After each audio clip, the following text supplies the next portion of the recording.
פרשה בארבע, אקטואליה בפרשת השבוע, עם הרב אהרון לוי. שלום לכם. החל משנת 2006 מתקיים טקס יום זיכרון ישראלי פלסטיני אלטרנטיבי, במקביל לאירועי יום הזיכרון לחללי צה"ל. אלא שבשונה מן הטקסים המוכרים, מה שמיוחד בטקס הזה הוא שהנאומים וקטעי השירה נשמעים לא רק בעברית, אלא גם בערבית. למה בערבית? כדי שגם הפלסטינים שמגיעים לטקס מעזה או מיהודה ושומרון, יבינו שהיהודים אבלים לא רק על החיילים שלהם שמתו כדי שנוכל לחיות כאן, אלא אפילו מתאבלים על אלה שמתו רק כדי שאנחנו לא נהיה כאן, כדי שכל העולם ידע שיש ליהודים לב כל כך גדול שהוא יכול להכיל לא רק את הכאב על 24,046 חללי מערכות ישראל, אלא גם את הכאב של משפחות שחינכו את הילדים שלהם לעלות לשמיים מתוך אוטובוסים מתפוצצים. אלא שכאן עולה שאלה. אם מדי שנה מגיעים לטקס לא רק אנשי ציבור יהודים אלא גם ערבים, אז למה אני אומר שרק ליהודים יש לב שמסוגל להכיל גם כאב של עמים אחרים? זו לא גזענות? ממש לא. המשתתפים הלא יהודים בטקס הזה לא צריכים לב גדול ורחב מסיבה פשוטה. הם אבלים רק על המתים שלהם ולא על החיילים היהודים. ואם רק עליהם הם מתאבלים, הם לא צריכים לב גדול כדי להשתתף באירוע. מאיפה אני יודע שהם לא? פשוט מאוד. בתגובה לביקורת שהיא משתתפת בטקס הזה, כתבה חברת כנסת את המשפטים הבאים. יש לי כבוד רב ליום הזיכרון ולמשפחות השכולות, היא אמרה, ואני משתתפת בכאבן העצום והבלתי נתפס. אני מאמינה שהדרך למנוע מלחמות נוספות עוברת דרך הכרה בכאב של האחרים והאחרות.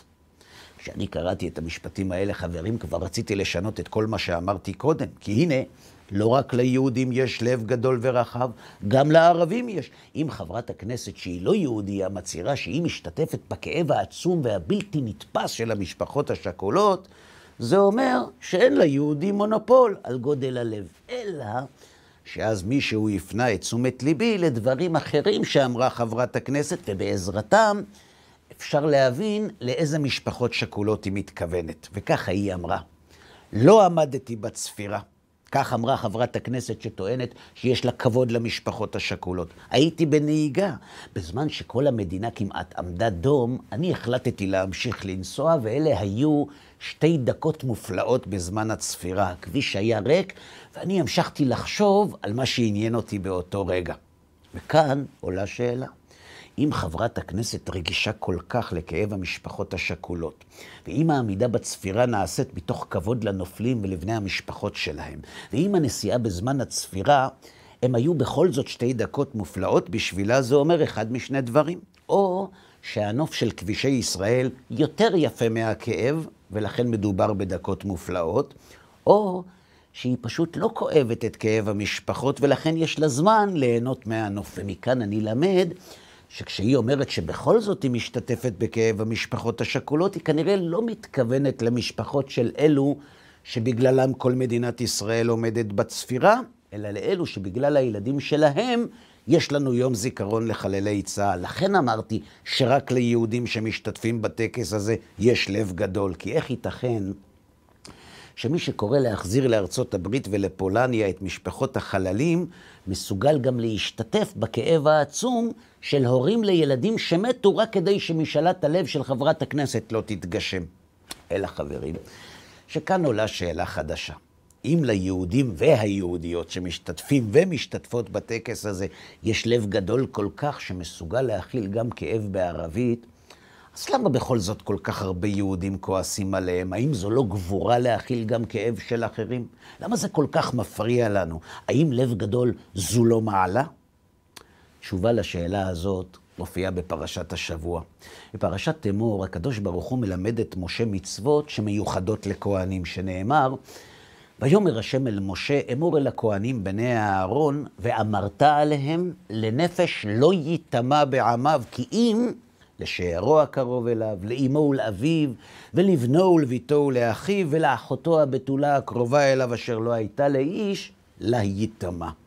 הפסוקים האלה, חברים, הקדוש ברוך הוא מלמד את משה שלמרות שלכהנים אסור להיטמא למתים, אם המתים הם בני משפחתו הקרובה של הכהן, לא רק שמותר לו, הוא חייב להיטמא להם, כפי שכותב בעל ספר החינוך.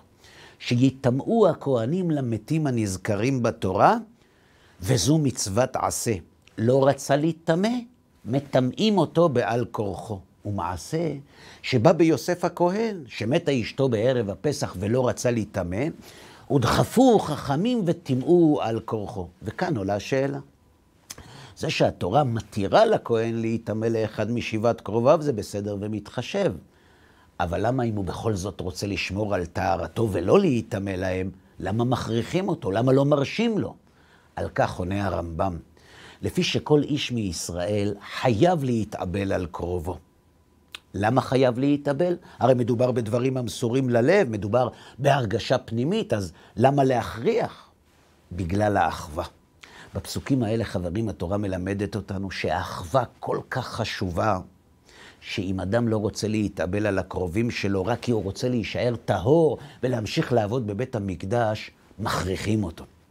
מכריחים אותו כדי ללמד שמי שלא מרגיש את חשיבות האחווה, בין כה וכה לא יכול לשרת לפני השם, כדי ללמד שמי שעומד לפני השם להתפלל על צער של אנשים אחרים, ואין לו צער על הקרובים שלו שמתו, זה אומר שהצער שלו חולה, שיש מום במוסר שלו, ובעלי מומים מוסריים פסולים לעבודה במקדש. אלא חברים, שכאן עולה עוד שאלה.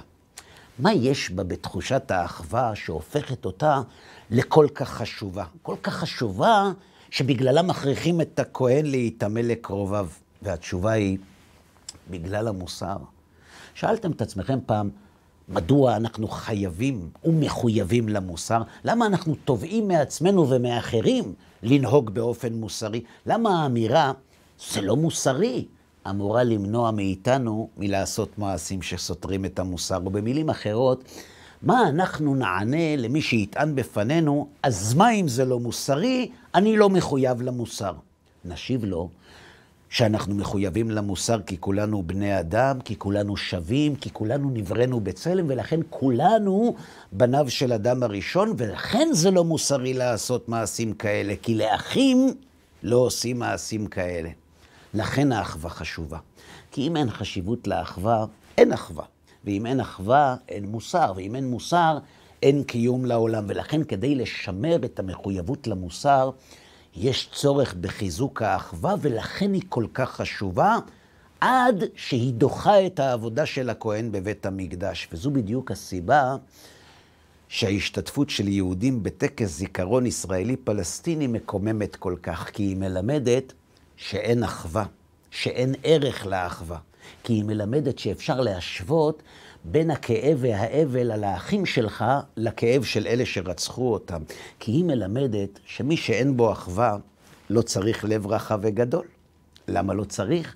כי אם אין אחווה אין מוסר, ואם אין מוסר בשביל מה צריך לב, ואם אין לב, אז למה לא להזדהות עם הכאב של אלו שבגללם אנחנו אבלים? ועוד נקודה לסיום. מי שמסוגל להכיל ערבים שלא עומדים בצפירה, מן הסתם יהיה צריך להכיל גם יהודים שלא עומדים. ומי שלא מסוגל להכיל את הכאב של האויבים שלנו, שבזים לאלו שבגללם יש לנו צפירה, וטקסים מקוממים כאלה מכעיסים אותם, הוא צריך לעמוד בצפירה גם אם הוא לא מזדהה עם השיטה. למה?